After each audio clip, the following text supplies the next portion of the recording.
जयपुर से 80 किलोमीटर की दूरी पर स्थित अलवर जिले का भानगढ़ किला अक्सर लोगों के लिए कौतूहल का विषय है। लोग इसे भूतों का गढ़ कहते हैं। भारतीय पुरातत्व विभाग द्वारा खुदाई में कुछ ऐसे सबूत भी मिले जिसके बाद लोगों को सख्त हिदायत दी गई कि सूर्यास्त के बाद यहां पर न जाएं। आज हम आपको इस जगह पर छिपी एक अनोखी प्रेम कहानी के बारे में बताने वाले हैं। अगर आप चैनल पर नए हैं तो इस तरह की रोमांचक जानकारी के लिए चैनल को सब्सक्राइब जरूर करें। भूतों की भी अपनी प्रेम कहानी होती है।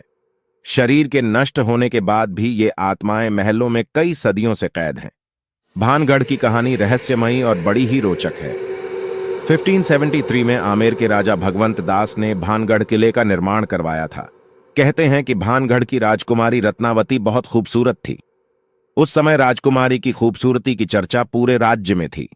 कई राज्यों से रत्नावती के लिए विवाह के प्रस्ताव आ रहे थे।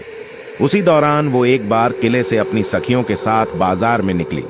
बाजार में वह एक इत्र की दुकान पर पहुंची और इत्र को हाथ में लेकर उसकी खुशबू सूंघ रही थी।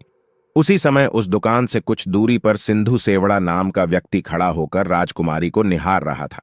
सिंघिया उसी राज्य का रहने वाला था और वह काले जादू में महारथी था।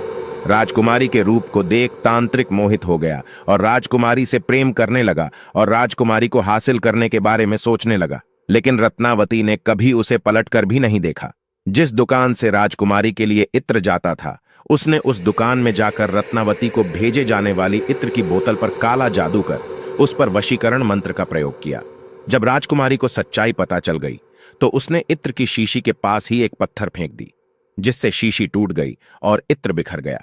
काला जादू होने के कारण पत्थर सिंधु सेवड़ा के पीछे हो लिया और उसे कुचल डाला। सिंधु सेवड़ा तो मर गया, लेकिन मरने से पहले उस तांत्रिक ने श्राप दिया कि इस किले में रहने वाले सभी लोग जल्द ही मर जाएंगे और दोबारा जन्म नहीं लेंगे। उनकी आत्मा इस किले में ही भटकती रहेंगी। आज 21वीं सदी में भी लोगों में इस बात को लेकर भय है कि भानगढ़ में भूतों का निवास है। भारतीय पुरातत्व सर्वेक्षण ASI को खुदाई के बाद सबूत मिले हैं कि यह शहर एक प्राचीन ऐतिहासिक स्थल रहा था। अब किला भारत सरकार की देखरेख में आता है। किले के चारों तरफ archaeological survey of India ASI की टीम मौजूद रहती है। ASI ने सूर्यास्त बाद किसी के भी यहां रुकने को प्रतिबंधित कर रखा है, लेकिन अगर आप भानगढ़ घूमने जाना चाहें तो जा सकते हैं। दिन के उजाले में आपको घूमने की इजाजत है।